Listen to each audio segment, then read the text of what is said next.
예, 안녕하십니까. 유스타 잉글리시에서 새로 나온 교재 RC를 담당하고 있는 유병조 강사입니다. 오늘 동사 두 번째 강의를 보겠는데요. 첫 번째 강의에서 우리가 했던 얘기 기억하십니까? 보기에 동사가 다른 단어들로 구성되었을 경우에는 우리가 어휘 문제라고 생각을 하게 되겠는데, 어휘라고 해서 무조건 해석을 하는 게 아니었죠. 구조를 따져서 들어가는 문제가 있다라고 이야기를 했습니다. 그래서 자동사냐 타동사냐, 타동사라면 4형식, 5형식, 그리고 평범한 3형식 어떤 것을 골라야 될 거냐, 이런 부분을 이야기를 했었고요. 여러분, 거기에 각기 필요한 단어들 뭐를 외워야 되죠?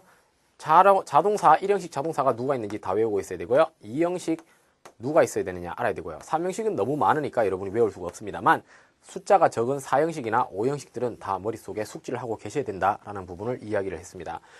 자, 이번 강의에서는요, 보기에 같은 단어가 나오게 된다면 무엇을 우리가 따져서 답을 넣을까를 얘기를 하게 되겠는데, 첫째는 수일치, 두 번째는 능동태, 수동태, 세 번째는 시제, 요렇게 세 가지를 따져서 답을 달게 되겠습니다. 같은 단어가 모양을 다양하게 바꾼다는 건요, 이렇게 세 가지를 딱 기준으로 조합이 나오게 되는데요. 약 몇십 가지 정도의 이게 나오는데 한 30개 정도 저는 조합이 나오는데요. 그 중에 수일치란 주어와 동사의 조합을 얘기하고요. 주어가 단수냐 복수냐에 따라 동사가 어떤 형태를 띠느냐, 이 부분이 수일치죠. 이 부분에 대해서는 우리가 명사단원에서 어느 정도는 이야기를 했습니다. 명사의 단수 복수가 달라지는 경우 중에 동사랑 맞추어지는 경우가 있다. 여러분이 주의하셔야 되는 것은 중간에 수식어가 있다는 것이고요. 수식어의 생김새는 전치사와 명사의 조합이라든가, 그래서 문장 속에 전치사 더하기 명사를 다 괄호를 치면요, 여러분 수일치는 쉽게 풀 수가 있습니다. 그리고 형용사절, 즉 관계의 대명사가 섞이나이, 그렇지 않으면 분사 ing나 pp가 등장을 해서 수식어들이 등장을 하게 됩니다. 얘네들은 수일치에서 반드시 제거해야 되는 그런 대상이 되고요. 능동태, 수동태는 조금 이따가 좀 더 이야기를 하고요. 시제라는 아이는 지금부터 한번 이야기들을 해보도록 할게요. 시제라는 아이는요, 여러분, 사실상 문장이 최고 단순하게 나왔을 때 주어, 동사, 목적어가 나올 수가 있다면은 얘네들 세 개 가지고 시제를 푸는 거는 실제로 불가능합니다. 수일치란 주어만 있어도 동사랑 맞추어서 문제를 풀어낼 수가 있고요. 능동태, 수동태도 실질적으로 목적어만 있으면요, 능동인지 수동인지를 구분하는 게 가능한 반면에 시제라는 아이는 요거 주어와 목적어로는 전혀 판단이 불가능하죠. 그렇다면 시제는 어떻게 풀어야 되느냐? 시제라는 아이를 문제 속에 등장을 시킨다면 반드시 문장 속에는요, 뭔가 시간에 대한 이야기가 등장을 하게 됩니다. 그게 한 단어로 나올 수도 있고요. 단어란 yesterday 혹은 tomorrow, 내일이라든가 요런 한 단어짜리로 등장하는 것이 가능하겠고요. 둘째는 여러 단어로 된 구, 즉 3 days ago 라든가 3일 전, 혹은 절로 등장하는 경우가 있는데요. 절이란 when we met, 우리가 만났을 때, 이런 식의 세 가지 단어, 구, 절에 어떤 힌트를 주게 되고, 이런 부분을 보아야만 여러분이 시제를 풀 수가 있다는 거 기억하셔야 되겠습니다. 그렇다면 얘네들도 문제를 낼 때 맨날 요런 애를 섞어서 내겠습니까? 여러분, 문장에 이 아이들이 있는 경우도 있고 없는 경우도 있는데요. 없을 때는 어떻게 풀겠습니까? 없을 때는 당연히 수일치와 능동태, 수동태만으로 정답이 나오는 그런 문제가 되겠죠. 그래서 실제로 토익에서는 수일치와 능동태, 수동태만 잘 따져줘야 상당히 많은 동사들이 문제가 풀립니다. 그래도 안 풀린다면 여러분은 시제를 생각하게 되는 거죠. 아시겠습니까? 자, 그러면 이제부터 하나하나 시제별로 어떤 특징들을 가지고 있는지를 한번 보도록 할게요. 현재 시제, 여러분. 예를 들어서 내가 영화를 본다. 얘는 현재 시제라고 하는데요. 여러분이 현재 시제와 구분을 지어야 되는 게 한 가지 존재입니다. 걔는 현재 진행형이라는 아이인데요. 현재와 현재 진행형은요, 상당히 다른 정보를 담고 있습니다. 현재 시제란 일상적으로 반복되는 일이라든가, 그래 어제도 하고 오늘도 하고 내일도 하고, 혹은 특정한 사실에 대한 서술이라든가, 혹은 바뀌지 않는 사실, 어떤 특정한 계약서나 정책에 대한 내용, 혹은 공연의 일정표라든가 이런 문서의 내용들을 담당하는 것이, 혹은 회사의 업무 이런 걸 담당하는 게 현재 시제라면, 현재 진행형은 진짜 이 순간 벌어지고 있는 일이 현재 시제가 되겠죠. 현재 진행형이 되겠죠. 그럼 여러분이 구분을 어떤 식으로 해야 되겠습니까? 문맥 속에서 자주 계속 벌어지고 특정한 사실이냐, 지금 하고 있느냐, 이런 걸 어느 정도는 가려줄 필요가 있는 겁니다, 여러분. 보시게 되면은 현재 시제가 언제 사용이 되는지를 우리가 한번 봐야 되겠는데요. 봅시다. 요 현재 진행형은 잠깐 지우고 갈게요. 현재 시제는요, 그래서 반복되는 일에 대한 이야기나 특정 사실에 대한 서술도 되지만, 사실 얘가 미래가 된다는 것도 알고 계십니까, 여러분? 미래? 현재 시제가 어떻게 미래가 될 수 있어요? 명확한 미래라면요, 얘는 현재 시제를 쓸 수가 있습니다. 예를 들어 누군가와 누군가가 다음날 결혼을 하기로 했다고 칩시다. 그러면 다음날 결혼하는 거는 미래지만, 사람들에게 얘기해서 얘랑 나랑 내일 결혼할 거야. 이렇게 얘기를 합니까, 여러분? 미리 예정을 잡아놨는 거잖아요. 정해진 사실이란 말입니다. 미래이긴 하나 명확한 거죠. 그때는 특정한 사실에 대한 서술의 뉘앙스를 가지는 현재 시제가 정해진 미래를 나타낼 수가 있기 때문에 명확한 미래에도 얘를 쓸 수가 있다는 것을 기억하셔야 되겠어요. 자, 그렇다면 또 현재 시제는 그런 것들 외에 언제 쓸 수가 있느냐? 이런 걸 한번 생각해 볼까요? 예를 들어 이런 것이 있다고 칠게요. 우리 레슨 6번을 보고 있는데요. 제가 결혼을 했다고 쳐봅시다. 우리 사랑하는 와이프가 집에 돌아왔을 때 나는 그녀에게 키스를 하겠다. 동사를 이렇게 적으면 안 되죠. will 키스를 하겠다. 키스를 했다. 키스를 한다. 자, 미래 시제, 과거 시제, 현재 시제를 적어놨어요. 그러면은 이런 문제가 토익에서 자주 등장을 하게 되는데요. 여러분은 자, 우리 마누라가 집에 왔을 때 키스를 할 것이다. 이렇게 해석을 해서 자연스러운가 느껴보겠죠. 우리 마누라가 집에 왔을 때 키스를 했다. 이게 좋을까? 우리 마누라가 집에 왔을 때 키스를 한다. 뭐가 좋을까? 뭐가 좋겠습니까? 이런 거는요, 여러분이 막연하게 해석으로 자연스러운 애를 찾으려고 하는데요. 여러분 그러시면 굉장히 낭패를 보게 됩니다. 얘가 시간 접속사라는 아이거든요. 시간 접속사는요, 이 사건이 발생하고 있는 시점과 이 사건이 발생하고 있는 시점은요, 서로가 같아야 됩니다. 왜? 뜻이 얘는 when이라는 애거든요. 주어가 동사할 때. 그러면은 집사람이 집에 온 것이 과거이니까 당연히 누가 들어가야 되겠습니까? 똑같은 과거로 맞춰 주셔야지 되는 게 되겠죠. 이해갑니까? 요게 이제 시간절이 되겠는데요. 만약 문제가 요렇게 나왔다고 한번 가정을 해봅시다. 나는 그녀에게 키스를 할 것입니다. 나오고요. 요번에는 요 자리에 밑줄이 이제 쳐서 나오는 거죠. A, come, B, will come. 자, 답이 뭘까요? C도 한번 적어볼까요? came, 왔다. 답이 뭐겠습니까? 이번에는 뒤에 있는 주절의 부분이요, 미래 시제를 나타내고 있어요. 그래서 앞으로 키스를 할 것이다. 그러면 밑줄 자리에도 당연히 앞으로 일어나는 미래가 들어가야 되는데, 그렇다고 해서 여러분이 will come을 넣으면 되느냐? 그러시면 안 되죠. 왜? 시간 접속사가 가지는 성질이 무엇이냐면요, 뒤에 will이라는 애를 적을 수가 없고요. 미래를 나타내고 싶을 때는 단순 현재가 들어가서 수일치를 시켜야 되겠죠. 단순 현재가 들어가서 미래를 대신한다는 성질이 있다는 거죠. 그래서 현재 시제라고 해서 여러분이 반복되는 일만 생각하시면 안 되고요. 시간 접속사 뒤에서는 현재 시제가 미래를 대신할 수가 있다. 이런 부분도 좀 생각을 하고 계셔야 되겠습니다. 자, 시간 접속사란 우리 교재 레슨 6번에 보면요, 아래 유스타 토익 시험에 이렇게 나온다 부분에 보시면은 나와 있죠. when, after, before, until 등과 같은 시간 접속사. 그리고 한 가지 더 있습니다, 여러분. 조건 접속사, if나 unless 등 이런 부분에서는 현재 시제가 미래를 대신한다. 시간절 속에서는요.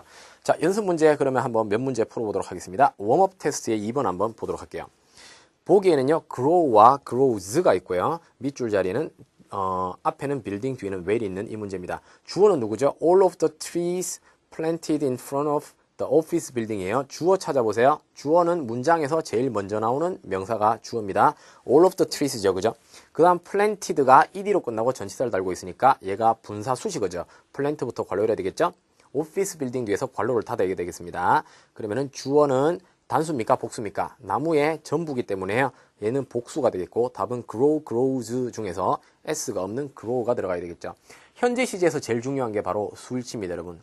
수일치는 과거 시제나 미래 시제는 아무런 필요가 없어요. 하지만 현재 시제나 현재 완료, 즉 현재라는 이름이 붙은 거, 그리고 비동사에는 반드시 수일치를 시켜야 되겠습니다. 자, 그 다음에 실전 토익 테스트 1번 한번 보시면요, goes, will, go, was going, going이 있어요. 그러면은 일단 문장 속에 동사가 있나 없나 동사의 개수를 확인해야 되죠, 그죠? 찾아보세요. 콤마 뒤에 he will first take가 동사로 나와 있습니다.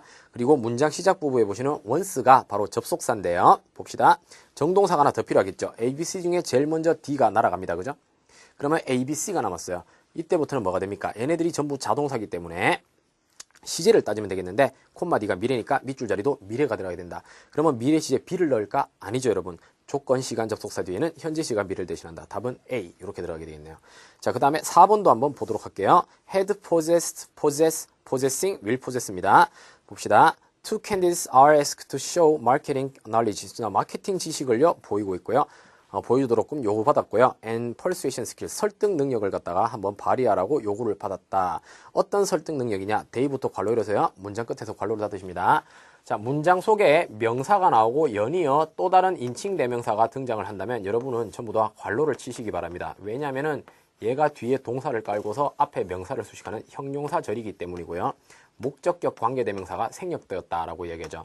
목적격이 생략되었다. 됐습니까? 자, 그러면은 그들이 가지고 있는 스킬입니다. 그들이 가지고 있다라는 건요, 자기가 계속 가지고 있는 것이죠. 요거는 소유를 나타냅니다. 그죠? 소유라는 것은 항상 현재 시제로 쓰면 되겠습니다. 왜? 내가 가진 능력은 바뀌지 않기 때문이죠. 그래서 얘는 특정 사실에 대한 서술이 되고 현재 시제이며 수일치가 맞는 B가 정답이 되겠네요. 됐습니까? C는 준동사기 때문에 일찌감치 날아갔어야 됐고요. 됐습니까? 자, 그러면은 이런 식으로 현재 시제에 대한 접근을 하시고요.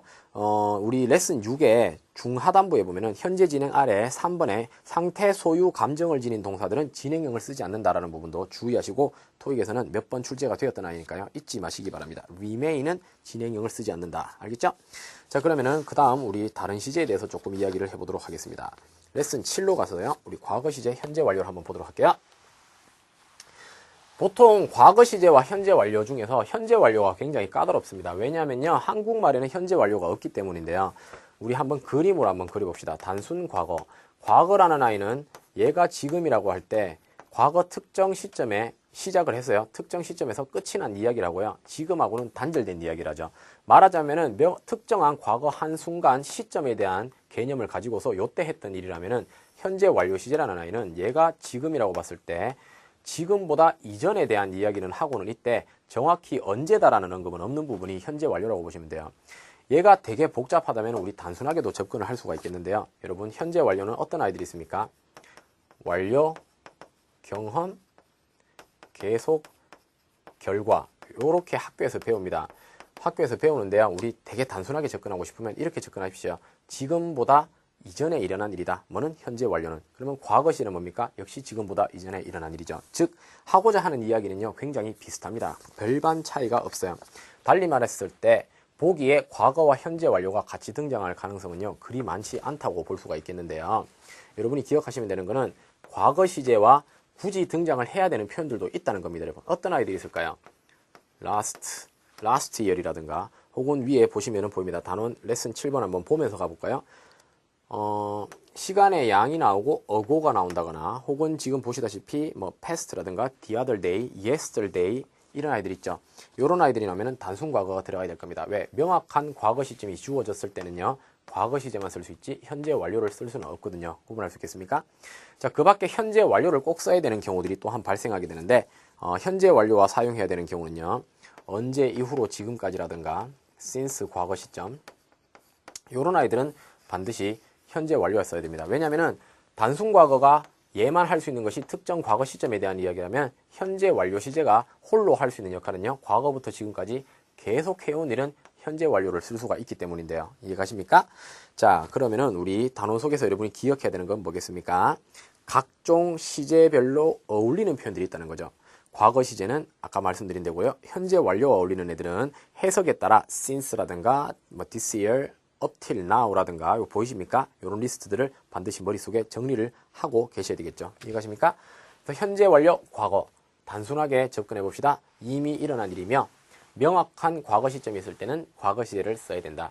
그리고 since 과거가 나올 경우에는 현재 완료를 써야 된다 정도로 정리를 하시고 나머지는 우리 교재에 있는 관련 표현들을 반드시 암기를 하시기 바랍니다. 자, 그럼 과거 완료는 뭘까요, 여러분? 과거 완료. 과거 완료는요, 생김새가 had라는 아이에다가 pp를 적어서요, 현재 완료 시제의 과거 형태를 나타내는 아이가 되는데요. 얘 같은 경우에는요, 과거보다 더 과거다 이렇게 얘기하죠. 과거가 존재할 때 그것보다 더 과거다 이런 얘기를 한번 해봅시다. 자, 좀 더러운 이야기를 한번 해볼게요. 여러분, 식사 중은 아니겠죠, 그죠? 내가 응을 하기 전에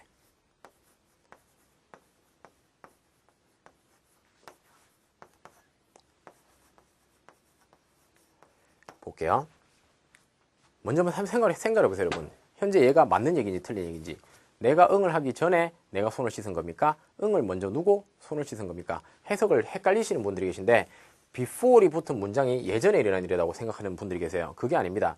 이 일을 하기 전에 이 일을 한 것이기 때문에 얘가 먼저 한 일이고 얘가 나중에 한 거겠죠. 그러면은 둘 다 비록 과거로 나와 있긴 하나 시간 순서는요, 얘가 먼저 일어나고 얘가 나중에 일어나게 됩니다. 당연히 과거인데 얘보다 더 이전에 일어난 일이라면은 얘는 뭐를 쓸 수가 있겠어요? 과거 완료를 적을 수가 있겠죠.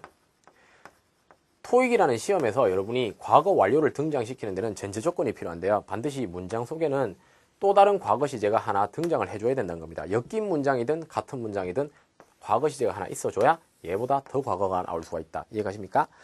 이런 표현들에 관한 정리가 우리 교재에 잘 되어 있으니까요. 반드시 읽어보시기 바라고 우리 연습 문제를 한번 보도록 할게요. 웜업 테스트 2번 보겠습니다. had begun, has begun. 하나는 과거 완료, 하나는 현재 완료인데요. 봅시다. 밑줄 앞에 presentation 10 minutes before 찾았죠? before 뒤편으로 Mrs. Anderson entered the room. 과거 시제가 나와 있어요. 과거 하기 전에 더 과거니까 누가 들어가야 되겠습니까? 과거 완료가 들어가야 되겠죠. 자, 실전 토익 테스트 4번 한번 볼까요? 이번에는요. A는 현재 완료 시제, B는 현재 진행형, C는 단순 현재, D는 조동사의 과거 형태인 would와 receive가 붙어 있는데요.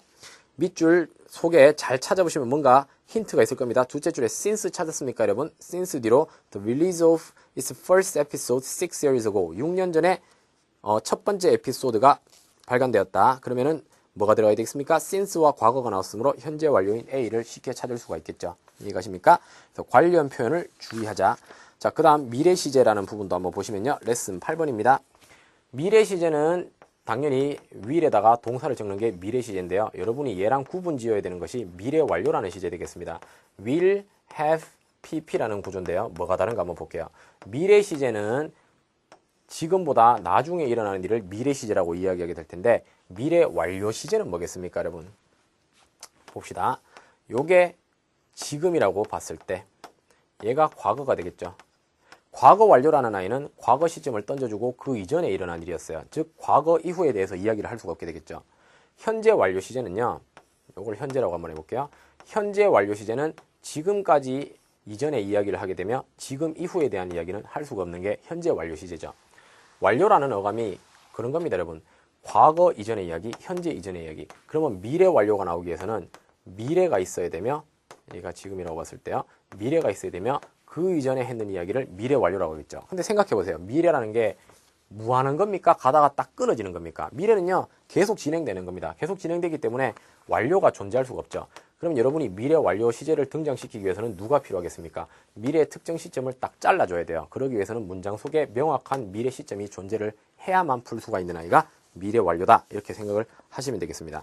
자, 그래서 우리 레슨 8번을 보시게 되면요. 미래 시제, 미래 진행이 있고요. 같이 사용되는 부사 표현 역시 기억하시고 미래 완료와 등장하는 시제들, 시제와 관련된 표현들 반드시 기억을 하셔야 되겠는데요. 자, 우리 웜업 테스트 2번을 한번 보도록 하겠습니다. will begin 미래 시제죠. has begun 현재 완료 시제입니다. 밑줄 앞에는 라스베이거스 나오고요. 밑줄 뒤는 next Monday 미래가 나와 있네요. 당연히 답은 앞에 있는 will begin 미래 시제가 정답이 되겠죠. 실전 토익 테스트의 2번도 한번 보도록 할게요. 자, 봅시다. after가 나와 있고요. will choose 미래 과거 그 다음에 과거 시제. B는 수동태네요. 그죠? D는 완료 시제 되겠습니다. 밑줄 자리에 after 다음에 있는 시제가 현재인 것으로 보아 시간 접속사와 현재와 조합이 될 만한 아이는 여기서는 미래를 대신한다고 보고 미래 시제인 A가 들어갈 수 있다는 것을 알 수가 있겠죠. 이해가십니까? 자, 다음 단원으로 한번 가볼까요, 여러분? 시제라는 아이에 대한 개념을 찾고 있고요. 여러분이 직접 공부하셔야 되는 부분은 어떤 부분이죠? 각종 시제와 어울리는 표현이 무엇이 있느냐 걔네들을 암기를 하시고요. 문제 속에서 걔네들을 발견하는 것이 가장 중요한 아이 되겠습니다. 자, 이번에 수동태라는 부분을 한번 보도록 할게요. 수동태. 수동태는요. 주어 동사 목적어에서 목적어가 주어가 되고 동사는 BPP로 바뀌게 되며 주어는 뒤에 들어가서 원한다면은 by라는 전치사와 붙는다 라고 우리 레슨 9에서는 이야기를 하고 있습니다. 여러분이 필요한 지식은요. 이거죠. 주어 동사 목적어 뒤에 등장하는 애가 누가 있었나. 지난번 강의에서 이렇게 얘기했습니다. 부사가 나오거나 전치사 더하기 명사의 부사구가 나오거나 부사절 접속사 주어 동사의 부사절이 나오거나 투부정사의 부사적 용법이 나온다 라고 이야기했어요. 수동태는요. 주어 동사 목적어 세 단어만 가지고 바꾸는 거기 때문에 실질적으로 BPP 다음에 수동태 뒤에 와서 붙는 애들은 능동일 때 목적어 뒤에 나오는 애들이 그대로 떨어져서 나오게 됩니다. 이 속에 명사 있어요, 없어요? 없습니다, 여러분. 다들 부사와 부사절, 부사구가 나오게 되죠. 즉 능동이냐 수동이냐라는 부분은 뒤에 목적어를 달고 나오는 아이라면 능동, 목적어를 달지 않고 이런 구조의 아이들이 등장하게 된다는 것은 수동이라는 방법으로 접근해서 쉽게 문제를 풀 수가 있게 되는데요. 우리 문제 한번 풀어봅시다. 레슨 9에요. 실전 테스트 1번 한번 보세요. 밑줄 있죠? A, B, C, D는 동사들이 나와 있습니다. 밑줄 앞에는 is라는 비동사가 나와 있어요. 여러분이 이 비동사라는 아이의 특징에 대해서 아셔야 되는데, 비동사 뒤에 동사가 다시 들어간다면요, 동사 원형 들어가겠습니까, 여러분? 얘는 들어갈 수가 없어요. 동사에 s, es 들어가겠습니까? 들어갈 수가 없습니다. 비동사는 항상 뒤에 준동사만을 달고 나오는데, 동사에 ing라든가 투부정사라든가 혹은 pp라든가 하는 아이들을 달고 나오게 됩니다. 그러면은 1번에 A, B, C 중에 들어갈 수 있는 애는요, A와 B 두 개가 남게 되겠죠. 그럼 A가 들어갈 경우 진행형이라고 해서 능동이 되고요. B가 들어갈 경우 비동사와 PP가 섞이니까 수동태라고 하지 않겠습니까? 밑줄 뒤편으로 보이는 애가 뭐죠? 투부정사가 보이고 있어요. 얘는 누가 답이 되겠습니까? 목적어 명사가 없기 때문에 답은 B다라는 게 판단할 수가 있게 되는 거죠. 자, 2번도 한 번만 봅시다. 밑줄 앞에 비동사가 있고요. 뒤에 동사 원형인 A 못 넣겠죠? 명사인 C는 여기서 좀 빠져야 되겠고요. B와 D가 남는데요. 밑줄 뒤편으로 명사가 없죠? 역시 수동태인 B가 들어간다. 이해가십니까? 수동태, 능동태는요, 이렇게 목적어 유무에 따라 쉽게 접근을 합니다만, 한 가지만 좀 주의를 했으면 좋겠는데요. 여러분, 주어, 동사, 목적어 뒤에 만약에 명사가 등장한다면 어떻게 될까요? 얘가 수동태가 되면 목적어 주어, 동사는 BPP, 그리고 뒤에 누가 나오겠습니까? 명사가 떨어질 수가 있게 되겠죠. 그럼 한번 생각해 보세요. 목적어 뒤에 명사 나오는 애가 있었습니까? 없었습니까? 지난 강의에서 얘기했는데 4형식과 5형식에서 분명히 존재했습니다. 그죠? 그리고 목적어 뒤에 형용사 나오는 애 있어요? 없어요? 있죠. 5형식이 있습니다. 투부정사 나오는 애 있습니까? 없습니까? 있죠. 5형식이 있죠. 달리 말하면 수동태라고 해서 항상 뒤에 명사가 없는 건 아니라는 겁니다. 예외를 생각할 수가 있는데 이런 아이들을 좀 예외로 생각해 주시고, 구조가 뒤에 항상 부사나 전치사 이런 것만 나오는 게 아니다. 명사나 투부정사, 형용사 등등의 다양한 아이들이 나올 수가 있다. 이렇게 좀 이해를 해 주셔야 되겠습니다. 그리고 마지막 수동태에 대해서 한 가지 아셔야 되는 거는요. 여러분, 자동사는 수동태를 만들 수가 없죠. 왜? 자동사는 주어, 동사에서 이야기가 끝나고 목적어가 없는 아이기 때문에. 목적어가 없다라는 것은 주어로 만들어서 수동태를 만들 아이도 없다는 겁니다. 그래서 자동사는 항상 능동이다. 기억하시고요. 항상 자동사를 머릿속으로 외우고 계셔야 되는 게 되겠습니다. 그래서 자동사는 무조건 능동이다. 꼭 기억하세요. 자, 그 다음 단어는요. 레슨 10은 조동사에 대한 이야기를 하고 있는데, 조동사는요. 그렇게 막 많이 설명드릴 게 없네요. 동사 원형이 뒤에 따라 나와야 됩니다. 아시겠죠? 실전 토익 테스트 2번 한번 보세요. 밑줄 앞에 must 조동사죠. 뒤에 뭐 나옵니까? 동사 원형 나와야 돼요. 투부정사인 A 버리죠. ED 붙은 B 버리죠. CD가 동사 원형으로 시작합니다. C는 비동사의 동사 원형 B이고요. D는 그냥 동사 원형이죠. 그러면 어떤 문제가 됩니까? 능동, 수동이 됩니다. 그죠? 밑줄 뒤편으로 전치사가 보이므로 수동태인 C가 답이 되겠죠. 자, 그 다음 마지막 단원이 사실 제일 중요합니다. 레슨 12인데요. 동사는 수일치, 능동태, 수동태, 시제를 다 섞어서 쓰는 애기 때문에 어느 한 가지만 생각해서는 안 된다는 거 반드시 기억하시고 순서를 정하고 들어가야 됩니다.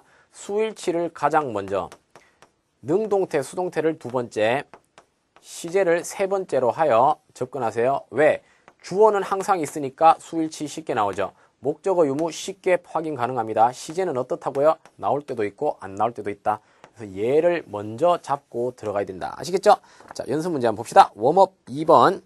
invited, was invited 나와 있습니다. Miss Flower 주어로 나와 있고요. 수일치는 할 수가 없죠. 왜? 현재 시제나 현재 완료만 수일치를 한다 그랬어요. 그 다음 능동태, 수동태 생각합니다. 밑줄 뒤에 투부정사 보이죠?